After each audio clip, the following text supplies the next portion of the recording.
दोस्तों नमस्कार। दोस्तों बांग्लादेश में एक बंदरगाह जो कि भारत के लिए व्यापारिक क्षेत्र में बहुत ही महत्वपूर्ण बंदरगाह था, जिसका नाम मोंगला बंदरगाह है। बांग्लादेश सरकार ने यह अधिकार भारत को दिया है। वहां के मोंगला बंदरगाह के टर्मिनल के संचालन को लेके भारत को यह अधिकार प्राप्त हुआ है।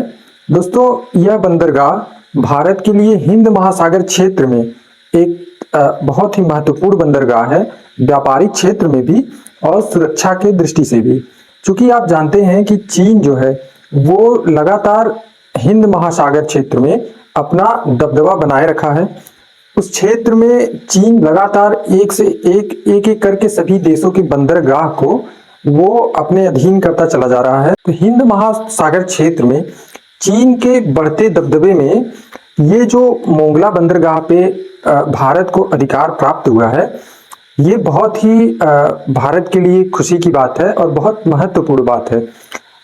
तो मोंगला बंदरगाह जो है वो बांग्लादेश का दूसरा सबसे बड़ा बंदरगाह है। पहला सबसे बड़ा बंदरगाह बांग्लादेश का चटगांव बंदरगाह है, उसके बाद ये दूसरा सबसे बड़ा बंदरगाह है। तो ये जो बंदरगाह है ये चीन भी इसके पीछे बहुत लगा हुआ था कि इसके टर्मिनल का अधिकार चीन को प्राप्त हो जाए, लेकिन भारत को इसका अधिकार प्राप्त हुआ है।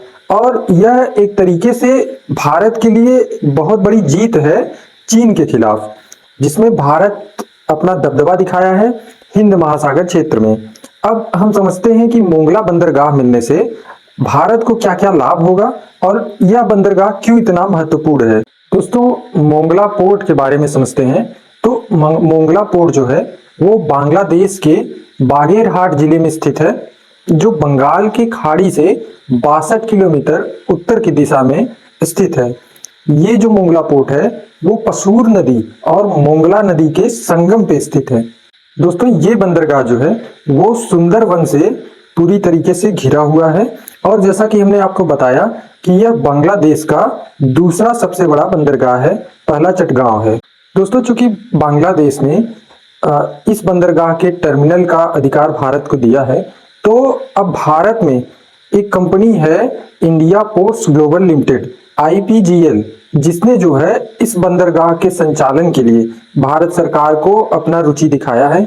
अब ये कौन सी कंपनी इस पोर्ट को चलाती है ये तो देखने की बात है, लेकिन ये जो IPGL है ये अभी कुछ पोर्ट्स जो हैं वो अन्य देशों के भारत को अधिकार मिला है, तो उन देशों के जो पोर्ट्स हैं, जो बंदरगाह है, उसका संचालन अभी तक जो है ये IPGL कर रही है। जैसे कि उदाहरण में देखें तो ईरान का चाबहार बंदरगाह जो है उसका संचालन IPGL कर रही है, और म्यांमार में सितवे अंतरराष्ट्रीय बंदरगाह जो है उसका संचालन भी IPGL कर रही है, इंडिया पोर्ट्स ग्लोबल लिमिटेड। दोस्तों समुद्र में भारत और बांग्लादेश के बीच में 2015 में समझौता ज्ञापन पे हस्ताक्षर हुआ था, लेकिन ऐसा कोई अधिकार नहीं प्राप्त हुआ था। बाद में 2018 में एक समझौता ज्ञापन पे हस्ताक्षर होता है दोनों देशों का, उसमें कार्गो शिपिंग और पारगमन के लिए जो है दोनों देशों में समझौता हुआ था। और बांग्लादेश के जो चटगांव और मोंगला पोर्ट हैं, दोनों पे कार्गो शिपिंग और पारगमन के लिए जो है दोनों देशों में समझौता हुआ था, हस्ताक्षर हुआ था। उसके बाद जो है अब जाके 2024 में मोंगला पोर्ट पे पूरी तरीके से उसके संचालन का अधिकार भारत को प्राप्त हुआ है। दोस्तों हम समझेंगे कि ये जो मोंगला पोर्ट पे अधिकार प्राप्त हुआ है भारत को, यह कितना महत्वपूर्ण है भारत के लिए। तो सबसे पहले हम देखते हैं कि ये जो मोंगला पोर्ट है दोस्तों, ये भारत और बांग्लादेश के द्विपक्षीय व्यापार के लिए जो है ये बहुत महत्वपूर्ण है। और ये जो समझौता हुआ है ये दोनों के जो आपसी देशों के व्यापारिक समझौते हैं, इसमें कहीं न कहीं उत्थान हुआ है। भारत और बांग्लादेश का जो दोस्ती है वो बढ़ा है, क्योंकि चीन भी जो है हिंद महासागर में लगातार अपना पहुंच जो है बनाए हुए है। वो पूरा कोशिश करता है कि जो भी अधिकार हो वो ज्यादा करके हमें प्राप्त हो। तो इसमें कहीं न कहीं इजाफा हुआ है भारत का। और अगर मोंगला पोर्ट का देखा जाए तो हिंद महासागर में भारत की कनेक्टिविटी बढ़ी है। मोंगला पोर्ट पर अधिकार प्राप्त करने के बाद जो है भारत का कोलकाता के लिए पहुंच आसान हो गया है। सिलीगुड़ी का जो क्षेत्र था वह बहुत संकीर्ण था, उससे भी जो है ये मोंगला पोर्ट होने से काफी आसानी होगा। साक्षी, इस मोंगला पोर्ट से सिलीगुड़ी कॉरिडोर जो है उसका दबाव कम होगा। दोस्तों, पूर्वोत्तर के जो राज्य हैं उनके जो समुद्री व्यापार है वो बहुत बढ़ेगा इस मोंगला पोर्ट के अधिकार में आने से। वहां के जो व्यापार हैं, वहां की जो समुद्री कनेक्टिविटी है वो बढ़ेगी, क्योंकि जो मोंगला पोर्ट है वहां से भारत ने बांग्लादेश से ये भी अधिकार ले रखा है कि हम टर्मिनल के अलावा हमारे जो पूर्वोत्तर के राज्य हैं उसको भी हम यहाँ से कनेक्ट कराएंगे। तो रेल मार्ग और सड़क मार्ग दोनों के जो है परमिशन भारत ने ले रखा है मोंगला पोर्ट से पूर्वोत्तर राज्यों में घुसने के लिए। इस परिप्रेक्ष्य से भी जो है व्यापार बढ़ेगा और पूर्वोत्तर राज्यों में रास्ता खुलने से काफी व्यापारिक लाभ भारत को पहुंचेगा।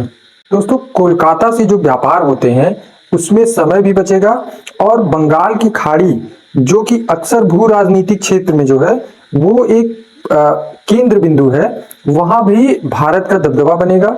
भारत को पैर जमाने का बहुत ही अच्छा मौका मिला है मोंगला पोर्ट से। दोस्तों, पोर्ट टर्मिनल के अधिकार मिलने से व्यापारिक दक्षता तो बढ़ता ही है, उसके साथ साथ जो राष्ट्रीय सुरक्षा है देश का उसमें भी इजाफा होता है, क्योंकि समुद्री रास्तों से भी देश को खतरा अक्सर बना रहता है। तो मोंगला पोर्ट के अधिकार लेने से हिंद महासागर क्षेत्र से जो बंगाल की खाड़ी का क्षेत्र है वहां से राष्ट्रीय सुरक्षा का भी महत्व जो है वो बढ़ा है। दोस्तों, इस टर्मिनल का अधिकार जब से भारत को प्राप्त हुआ है तो चीन काफी बौखलाया हुआ है। भारत की एक प्रकार से देखा जाए तो चीन के प्रतिस्पर्धा में ये भारत की जीत है। तो चीन इस समय हैरान है और हैरानी का वजह भी है क्योंकि चीन जो है वो हिंद महासागर में 17 ऐसे बंदरगाह है जिसको उसने जो है अधिकार प्राप्त किया हुआ है बंदरगाहों पे। तो 17 ऐसे पोर्ट्स हैं जिसके अधिकार प्राप्त है उसको, जिनमें से 13 बंदरगाहों का चीन निर्माण भी कर रहा है और 8 ऐसी बड़ी परियोजनाएं हिंद महासागर में हैं जिनपे उसका हिस्सेदारी है अन्य देशों से। तो इस प्रकार चीन का जो दबदबा है वो लगातार हिंद महासागर और अन्य देशों में भी बढ़ रहा था। अन्य देशों की अगर बात करें तो संयुक्त अरब अमीरात में भी जो है उसने पोर्ट को जो है पट्टे पे ले रखा है। तो इस प्रकार से वो देश तमाम देशों के आसपास जो पोर्ट्स हैं उनको लगातार जो है वो अधिकार प्राप्त करते चला जा रहा है। इस प्रकार से भारत का मोंगला पोर्ट पर अधिकार पाना चीन के लिए काफी हैरानी की बात है और एक प्रकार से हम कह सकते हैं कि चीन के विरुद्ध जो है हिंद महासागर में भारत की एक बड़ी जीत है। दोस्तों, चीन से सुरक्षा की दृष्टि या प्रतिस्पर्धात्मक दृष्टि से अगर देखा जाए मोंगला पोर्ट को, तो चीन का 80% ऊर्जा के जो स्रोत हैं वो हिंद महासागर से ही जो है वहां निर्यात होता है।